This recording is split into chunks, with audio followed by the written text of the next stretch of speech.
So in To Kill a Mockingbird by Harper Lee, I'm just going to look today at chapter 13, and in this chapter we have Aunt Alexandra has come to stay with the Finches while Atticus is going through Tom Robinson's trial, and there's also a really interesting section in this part of the book about Maycomb and more of the history of Maycomb. Now you may remember that earlier on in the novel we see the description of Maycomb as an old town, and a town where pretty much everyone is really set in their ways. Now in chapter 13 we're going to get a little bit more detail about that, and it really helps us to understand why things happen the way they do in the novel. So it says that Aunt Alexandra comes to stay and Maycomb welcomed her, and in a sense they welcome Aunt Alexandra because she is, it says, the last of her kind. She's a lady who upholds very traditional values. It says, her missionary society refreshments added to her reputation as a hostess. She joined and became secretary of the Maycomb Amanuensis Club.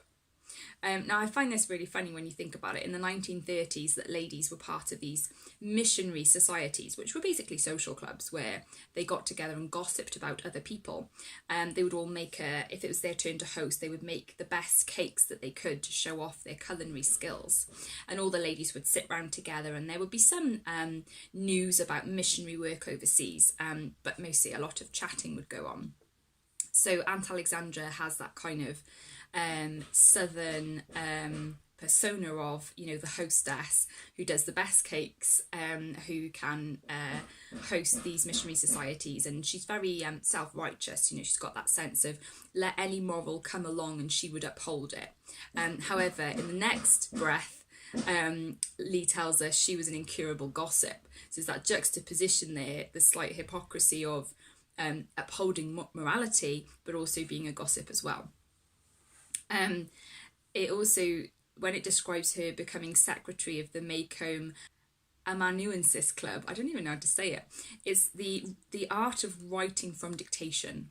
So basically transcribing when someone's reading out and you write it down, which just sounds so boring, and a kind of a really random female accomplishment to have. It says that she would exercise her royal prerogative. She would arrange, advise, caution and warn. So basically she feels like it's her right to speak into anybody's circumstances and interfere wherever she wants to. She comments on other families in Maycomb. She would say everybody in Maycomb had a streak, a drinking streak, a gambling streak, a mean streak, a funny streak.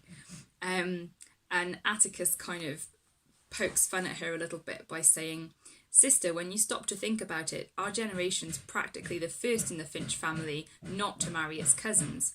Would you say the Finches have an incestuous streak?"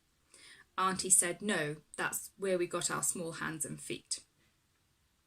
Now what's really interesting here is that it leads on to this discussion generally about the way that Maycomb has been inbred for quite a long time.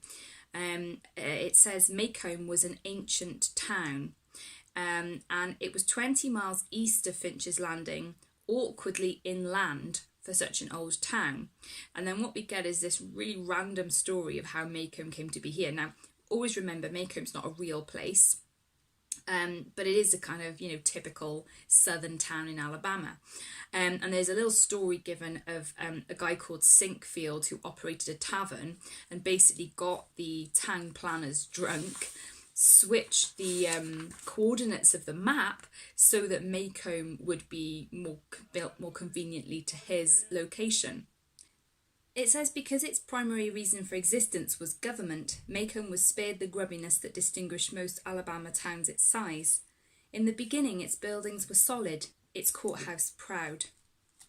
And I think that sense of Maycomb being established as a kind of place of government and justice is really ironic, because obviously what happens in this novel is that a case is held in the court and we don't see justice happen, and it's a real indictment on the endemic racist attitudes in the southern states at this time in the 1930s, that had lingered even when Harper Lee was writing this, because when this is published, the civil rights movement is just starting to gain momentum, and so this is very much still a battle that people are facing, and we know through the Black Lives Matter movement as well that this problem has not gone away. It's still a huge issue across America and across the world.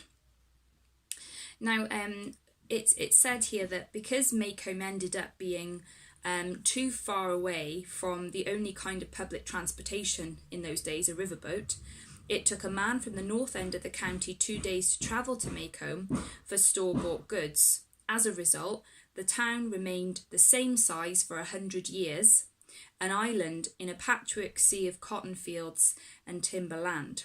So basically, the reason the population of Maycomb is so static is that it's really placed in a really inconvenient place. The transport links are really rubbish. So Maycomb hasn't grown, it hasn't picked up business from nearby towns. It's remained pretty isolated as its own town in the middle of nowhere in a rural area in Alabama. And it says, although Maycomb was ignored during the war between the states, Reconstruction rule and economic ruin forced the town to grow. It grew inward. And so referring to the Civil War, post-Civil War, the Reconstruction era where southern states' economy was basically in ruins, at that point Maycomb starts to grow inward. And of course growing inward is never a good thing, it's not good growth.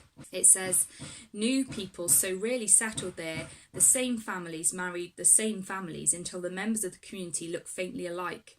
Occasionally someone would return from Montgomery or Mobile with an outsider, but the result caused only a ripple in the quiet stream of family resemblance. Things were more or less the same during my early years.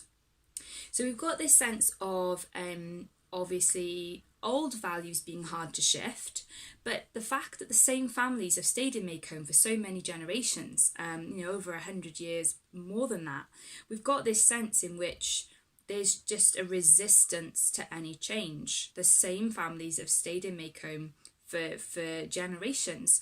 And so there's this sense of which we can understand perhaps more why the outsider figure is such an issue. And in the novel, we've got several outsider figures. We've got Tom Robinson, the black man accused of raping Mayella Ewell. We've got Boo Radley, who ends up being a prisoner in his own home. And we've even got someone like Dill, who's not from Maycomb and is looked down upon as kind of, somebody without a proper home or a proper family. It says there was indeed a caste system in Maycomb. To my mind, it worked this way. The older citizens, the present generation of people who lived side by side for years and years, were utterly predictable to one another. They took for granted attitudes, character shading, even gestures as having been repeated in each generation and refined by time. And so there's a sense in which those values are going to be so difficult to change. And Atticus understands that. That's why Atticus says to Scout, there's no way that he's going to win this court case. And he says that real courage, it's when you know you're licked before you begin, but you begin anyway, and you see it through no matter what. He knows the end at the beginning, but he sees that maybe little by little, perhaps there could be some change in the future. So when it says Aunt Alexandra fitted into the world of Maycomb like a hand into a glove, what that's saying is that she is very much of the people. She has the same mindset. She criticises Atticus for taking on this court case. She doesn't understand his desire for change and his desire for justice. But what's interesting is that by the end of the novel, we are going to see Alexandra change slightly. We are going to see her develop more compassion for what happens to that black man. And so at this point we can see Alexandra firmly as part of the Maycomb set, and very much a woman of her time, but we are going to see that begin to develop as the novel progresses. What we don't have, however, is much hope at the moment for Maycomb as a town. This inbreeding sort of static population is a real problem, and if Maycomb's going to progress into the 20th century, if the rights and justice of all is going to be served, then these attitudes are going to have to start being challenged. by people from the inside. And that's why Atticus feels it's his role to start to challenge those attitudes, even though he knows that the majority of people won't accept what he says. Hit subscribe if you'd like to follow my vlog for more updates on teaching, reading and studying.